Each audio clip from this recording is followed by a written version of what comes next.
amigos? ¡Sí! ¡Gesto B activado!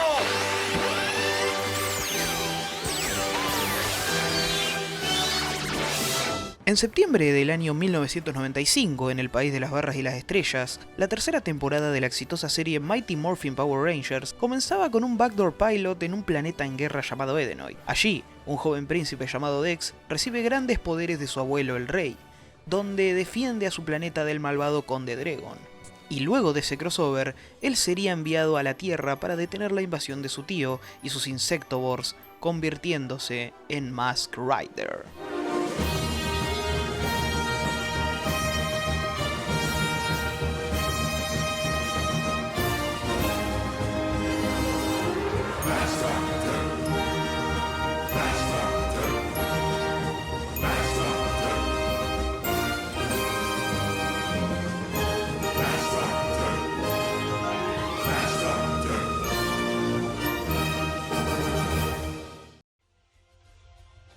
Como todos sabemos, luego de que el experimento llamado Mighty Morphin Power Rangers se vuelva un rentable éxito, Saban se puso dulce para seguir llenando la grilla televisiva de series con metraje de archivo japonés. El primer intento fue Cybertron, o bueno, al menos eso era en un principio al enterarse del poco metraje de Metalder, y por los derechos de autor con Hasbro, por lo que tuvieron que agregar a Spielman y Scheider para tener al menos una buena cantidad de episodios. Compactando esto, mientras Mighty Morphin era la gallina de los huevos de oro, VR Troopers era la serie hermana que también le iba bien, no al nivel de la principal, pero lo suficiente para considerarla un éxito. Pero el tiempo pasaba. Mighty Morphin se adentraba en su temporada final, usando metraje de Kaku Ranger, con los actores pidiendo un más que merecido descanso, y también se avecinaba el cambio de trajes común en el Sentai. VR Troopers cada vez se iba desgastando y se adentraba a su inevitable final, por lo que, tratando de no repetir el error de tomar imágenes de serie de más de 10 años, y que éstas no tengan mucho metraje de civiles peleando de paso, llegaron a la en aquel entonces reciente serie llamada Kamen Rider Black RX. Antes que nada, despejemos algunos interrogantes que nos salen una vez vemos la información. ¿Por qué no tomaron Black a secas u otra serie de Metal Hero? Es más que nada el metraje no adaptable y el tono de la misma. Saban comenzó a adaptar Super Sentai en un momento muy bueno, ya que en esa época la serie se transmitía en las tardes de los viernes y tenían únicamente 20 minutos de episodio. Contando en esa cantidad de tiempo cosas como las canciones de apertura y clausura, eye catch y avances del episodio perfectamente cronometrados, daban 16 minutos de episodio neto que eran perfectos para adaptar. Pero me van a decir, ¿cómo si por ejemplo las series Sentai en ese momento presentaban cosas como sangre, violencia y también tramas mucho más serias? Bueno, nada más fácil que simplemente omitir esas escenas, lo que hicieron siempre, porque si no, ¿dónde aparece el hijo de Bandor en el metraje de Power Rangers? Aunque es cierto que algunas contrapartes originales aparecieron en escenas sueltas. Fuera de eso, salvo uno que otro traje, los monstruos se veían bien para un público infantil occidental. Razones, por ejemplo, de que monstruos como la maestra teléfono y Tsunakake Baba fueron omitidas en Estados Unidos. Metal Hero no se separaba de eso, de hecho hasta tenía más tiempo de metraje para adaptar, pero después de Metalder, la serie más reciente que adaptaron para VR Troopers, vino Jiraiya con ninjas, o sea, se enfrentaba a humanos, aunque bueno, eso depende de los personajes, pero quizás Shivan se podría acercar, pero en tanto a que la misma es un homenaje muy directo a Robocop y que sus monstruos no son muy vistosos para el público estadounidense, era más descartable que elegible. Y hasta ese momento las Rescue Police hacían que se enfrentaran a humanos y o otras organizaciones poco atractivas para la audiencia occidental, por lo que elegir Black RX, donde los diseños y las tramas eran más, entre comillas, livianas, a comparación de los que ofrecía la primera serie de Black, fue un acierto. Para enero de 1995, en una reunión de afiliados de Fox Kids, Margaret Lush, directora del canal, presentó la futura serie tratándola de diferente, pero con los mismos elementos de acción y fantasiosos de Power Rangers.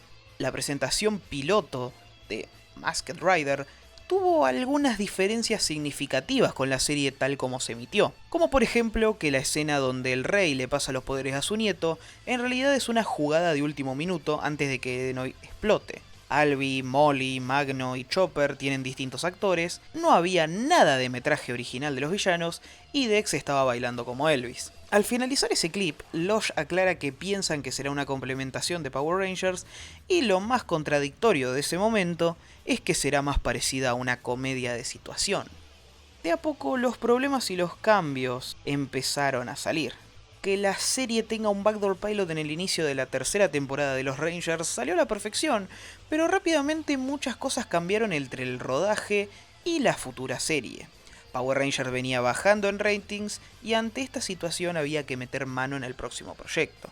En una primera instancia, y se nota mucho viendo el triple episodio, la serie iba a ir a más. De por sí la trama era bastante más ambiciosa que la de los Rangers y los Troopers. El planeta de origen de Alpha se encuentra en guerra al ser atacada por las ambiciones egoístas del Conde Dregon, tío de Dex e hijo del actual rey Lexian. En este episodio, Dex se ve más serio y preocupado a la hora de mantener la resistencia de Noite, destacando cómo su atmósfera se volvió irrespirable y cómo quiere salvar de la esclavitud a los afectados. Incluso Dregon se veía mucho más amenazante, y por sobre todo, esto expandía aún más el universo y mitología de los Power Rangers, en su momento, claro está. Sin embargo, viendo cómo de a poco caía el rating, el staff de Masked Rider optó por ignorar esta configuración por completo. Hicieron todo de nuevo sin la participación de los Rangers, lo que terminó confundiendo a los fanáticos. Pero esto generaría que haya una lista de problemas en lugares donde quizás en una primera instancia no se veían. El claro ejemplo es TJ Roberts, actor de Dex, cuya participación en Un amigo en problemas fue bastante competente como para que al final deje de ser un pez fuera del agua serio a un pez fuera del agua con tintes del tropo Amusing Alien. Muchas veces los diálogos que tenía mientras peleaba se sentían fuera de lugar, sin olvidar su famoso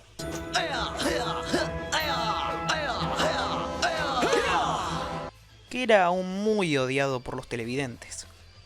Luego estaba el material de archivo. Saban estaba entusiasmado con la idea de adaptar Black Arex, pero el problema fue que era la que había comenzado un hiatus. Pero luego descubrieron que había películas de esta franquicia que podrían usarse para material de archivo. Jane era demasiado violento, por lo que se decidieron por Seto y Jay. Y sí, se olvidaron de ciertas cosas. Quisiera hacer un punto y aparte para dar a conocer un dicho que dijo el productor de la serie, Robert Hughes, que hasta ahora se ha logrado ver en dos portales. Uno es en Den of Geeks y otra en un posteo de Tokupedia en Tumblr, técnicamente las bases de este video. En ambas se menciona que en una entrevista, Hughes afirmó que si a Masked Rider le iba bien, lo más probable es que la franquicia japonesa pudo haber vuelto unos 4 o 5 años antes de los hechos de Kuga. Por las dudas ante esto pondré los enlaces en la descripción, datan de 2014 y 2016 respectivamente. Esto nos lleva a una línea alterna muy extraña teniendo en cuenta tanto la televisora y ánimos de Ishinomori para esto, que mencionándolo, el hecho de que él odie esta versión de su serie no es más que un mito o leyenda popular, ya que no existe una fuente confiable que explaye eso último. Lo más referido de alguien importante de toda la serie es de Shinichiro Shirakura, bromeando sobre esta en una presentación de Kamen Rider Black Sun, que es una reimaginación de una serie no adaptada. Así que, sí, es una opinión descartable. Retrocediendo al material de archivo seleccionado, algunos lo consideran como una mala idea, pero en mi caso lo veo más bien como una falta de imaginación e incluso diría de presupuesto, pero falta llegar a ese punto. El tercer problema y el más definitivo fue que no decidieron despegarse de los conceptos de Power Rangers como la misma Losh había dicho meses atrás. Decidieron ir a lo seguro en una época donde el interés iba bajando. Luego de todos estos factores, ¿cómo salió la serie?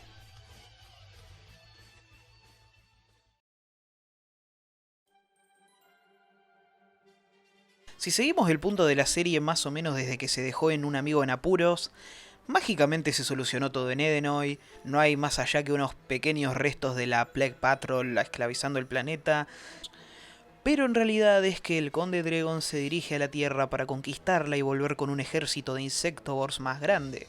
Allí el rey Lexian envía a Dex a la Tierra con un disfraz humano para detener la amenaza de su tío. Y sí, la serie de la nada no se toma en serio, pero al menos podemos decir que lo hace desde el primer capítulo, aunque de la nada desaparece toda relación con Mighty Morphin. Que no se tome en serio desde un principio es un punto a favor. Hace que simplemente te relajes y te pongas a ver la serie para reírte de lo mala que es. Pero si bien ese punto lo puedo decir yo sin problemas, imagínate a un fan de Power Rangers que pensaba que iba a haber un spin-off interesante. Dex comienza a hacer chistes mientras pelea, aparece Ferbus, y los villanos comienzan a tener un acento paródicamente británico porque sí.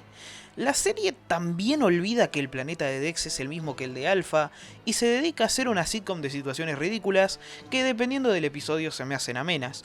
Pero claramente el atractivo de este producto es cómo adaptaron lo que tenían, y vamos a hablar de ello. Para empezar, hablemos de cómo se terminó desglosando el episodio 1 de Black Arex, ya que fragmentos de este son usados hasta más o menos el episodio 21. Lo más reutilizado es el metraje del Imperio Crisis, pero vámonos a pequeñas escenas. La escena donde Kotaro es tirado al espacio y allí reúne la energía del sol para convertirse en Black Arex, se usó para mostrar cómo Dex cae en la Tierra, siguiendo un poco cuando Kotaro es secuestrado en ese mismo episodio por Crisis, recién se usó en el episodio 21. Allí utilizaron su batalla ante Skullma, un poco de metraje cuando este interactúa con los villanos, cuando Gateson lo persigue con su moto, e increíblemente vuelven a usar la escena anteriormente mencionada. Y no solo eso, ya que también usaron de nuevo la próxima escena de tallar. La escena donde Kotaro cae transformado como Black Arex luego de una caída desprendiendo energía se usa en el 12, que adapta el arco debut de Robo Rider. En este caso se usa debido a que el ataque del monstruo lo llevó a un lugar recóndito. Pero sí, hay al menos 3 episodios donde vemos exactamente lo mismo, y no estamos hablando de los villanos, sino de escenas muy puntuales. Finalmente, una parte de la pelea contra Skullma se usa para unos planos de Chopper, la motocicleta de Dex, para una pelea con Hydraset que, ¡oh sorpresa!, es Sue, la villana de Jay. Y hablando de películas noventeras, hablemos de cómo usaron el metraje de Seto primero. El primer Insectobor que manda a Dragon a la Tierra es Destructasphere, o Doras para los amigos. Su metraje dura nomás por los primeros 2 episodios, ya que de por sí era el atractivo en su piloto y presentación de la serie. Únicamente utilizan de él su primera pelea, ya que la segunda no se adaptó. Respecto a la Mujer Araña, sorpresivamente se adaptó en el de episodio 13 como un power-up de Hydrasect totalmente salido de la nada, llamado Arácnida. Me imagino que no hace falta mencionar que en ambas peleas se ve descaradamente a Seto. Con Jay ocurrió algo que nunca me esperé ver. Sorpresivamente Koji tiene su versión en Masked Rider y no precisamente es Dex, sino Byorgi, un escandieslavo, un chiste malo de la serie. Como mencioné, Tsu es adaptada como Hydrasect e hicieron lo posible para enfrentarla con Chopper, pero rápidamente la transformaron en Arácnida. La madre Fog aparece en el episodio 28 siendo adaptada como Ultibor, un Insectobor que es agigantado por un alien que tiene esa habilidad y es usado por Dragon. Finalmente es derrotado por Dex con una apariencia muy similar a Jay. Por último, Agito es adaptado como Cyborgator, un monstruo que aparece en el episodio 32, que bueno, es un sueño de Albi, así que dentro de todo no existe. Sorprendentemente, Jay se ve poco en su pelea corta, pero ojo, algo que no destaqué aún, es que Garai, o el Hombre Cobra, no fue adaptado. Respecto a otras cosas, el arco de Shadow Moon ocurre muy al principio, en los episodios 7 y 8 respectivamente, cuando en la serie original ocurre en el 27. Aún así, esta es una mezcolanza extrañísima, ya que fuera de que el metraje del aquí llamado Robo Rider es original, se les escapa el detalle de que hay 2 niños secuestrados en una de las escenas. Fuera de eso, esta participación se usa de excusa para el debut de la forma Super Gold, donde se adapta un episodio independiente para darle otra conclusión, ya que en el original... Ya que hablamos de power-ups, es chistoso decir que el debut de la forma Super Blue es casi que un copia y pega de la Super Gold. Nada más que acá no capturan al amigo. Algo que me resultó sorprendente es que los episodios donde mueren los generales de Crisis, dígase Gateson, Bosgan y Hedorian, se adaptaron en la mitad de la serie, por lo que se podía notar una epicidad muy vacía en esos episodios, ya que se descarta la parte donde ellos mueren. Algo a destacar también es que la forma del General Shark, Midler, forma que usa en el episodio donde él muere, aquí se hizo pasar por Dragonator, un clon de Dragon que en cierto modo tiene sentido porque adaptaron la trama de ese episodio con que los malos estaban haciendo clones. Algo que no ocurre en la serie original es que Nefaria, adaptación de Mary Baron, es reemplazada por Bárbara, la madre de Dex. Podríamos decir que querían hacer el chiste de que ambas son asiáticas. Y siguiendo con Mary Baron, su tía, la bruja de los 100 ojos, es adaptada como Okuset, una leyenda viviente del planeta Edenoy que es como su versión de Medusa. Hablando de Okuset, un detalle que muy pocas veces he visto mencionar es que con la Electro Saber nunca se usó escenas donde se apuñala al monstruo. Okuset fue el único monstruo que recibió una clavada. Esto fue debido a que Fox Kids consideró que las escenas originales de Revolcane eran demasiado violentas, por lo que la Electro Saber derrotaba con un corte o con un disparo muy incómodo visualmente. Y ahora llegamos con el episodio final, la invasión de Leawood, que, punto y aparte, lo que vemos en todos los listados es en realidad el orden de emisión de los episodios, más no el cómo serían realmente. El canal Saban Masked Rider, que se dedicó a la subida de esta serie en YouTube, se basó en el orden de producción de los episodios, por lo que ver la serie en la manera que la presenta ese canal es la forma correcta de verla, ya que no querían darle un final notable a la serie por parte de la emisora, por eso alteró la emisión de los episodios. Volviendo al capítulo, acá hicieron un compacto de los últimos episodios de Black Arex con metraje de los primeros episodios de B-Fighter. Quizás ya estábamos hablando de la época donde ya se había conseguido los derechos para hacer a los Beetleborgs. Volviendo a Black Arex, obviaron escenas significativas como Shark Midler y nos dejaron el mayor atractivo, los Masked Rider Warriors, la conveniencia argumental más grande de los últimos tiempos. Acá ocurre la famosa escena donde le pifiaron con los nombres de los Riders. Lo curioso de esto es que en el guión los nombres estaban bien, sin embargo por temas de mala edición pusieron los audios en prácticamente donde se les cantó.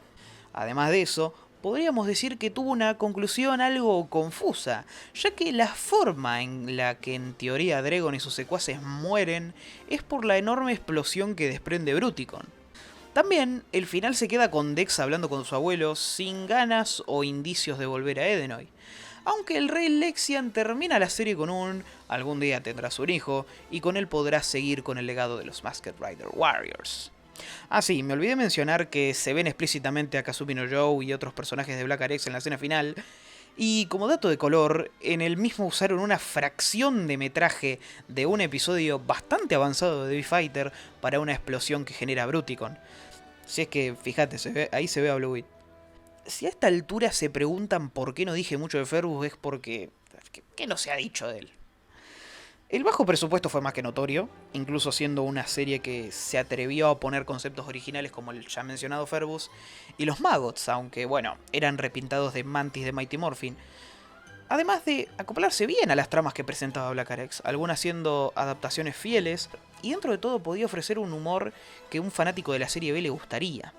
Otra cosa también es que originalmente los Power Rangers iban a tener un rol importante. La serie tuvo dos versiones extendidas de los episodios Escape de Edenoy y Super Gold. En este último se hace mención y recapitula hechos con los Mighty Morphin. Sin embargo, al no ser un éxito, la serie quedó guardada en un abismo cósmico. Si buscan una conclusión mía al respecto de la serie es que es notablemente mala, pero no en el sentido que muchos la tachan. Puedo llegar a comprender si un fan de la época que esperaba un gran producto paralelo para la saga de Power Rangers esté enojado con la misma. Pero, ¿qué hay de los fans que no crecieron viendo Mighty Morphin y que tampoco crecieron viendo Black Arex? Puedo comprender que quizás al ver la serie original y pasar al producto americano, te la pases pensando en por qué hicieron esto y demás. Es algo que muchos experimentamos, pero a veces siento que se la demoniza porque asumieron que Ishinomori la odia. Es como, en parte está bien que nos preocupemos o interese la opinión de uno de los creadores de la franquicia, pero tomarlo de última palabra cuando este no era mucho de opinar al respecto, se ve como algo que está de más. Fuera de eso último, leer tanto de la producción y los futuros no ocurridos de la misma, me da a entender cómo a veces la historia no siempre es tan simple a la hora de contarla.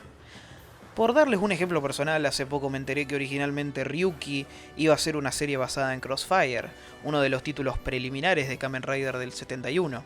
Esto me cerraba ese pequeño vacío de esa saga planeada de series basadas en los trabajos televisivos de Ishinomori, donde sabíamos con certeza que Phase iba a ser una remake de Kikaider. Pero como al final eso no terminó ocurriendo, simplemente se pega un borrón de la historia. Borrón que casi ocurre con la pérdida rápida de los derechos y el cómo Saban trató de olvidarla. Sin embargo, Kamen Rider volvería a Estados Unidos con Dragon Knight, adaptación de Ryuki de la mano de los hermanos Wang, con la licencia de la franquicia siendo propiedad de Adnes Entertainment, que luego del final de Dragon Knight trató de recaudar fondos para una futura adaptación que no llegó a darse. La licencia la retuvo hasta 2016, año en que cerró, por lo cual esta es una de las razones más verosímiles respecto al hecho de por qué Power Rider no se llevó a cabo. Más creíble y entendible que Ishii Pro y Toei quedaron indignados con Saban. Masked Rider es la definición perfecta de serie B. La podés disfrutar, la podés odiar, y como les digo, a mi gusto es una serie recomendable si querés echarte unas risas. Y con esto finaliza la primera edición de Japan Outsider.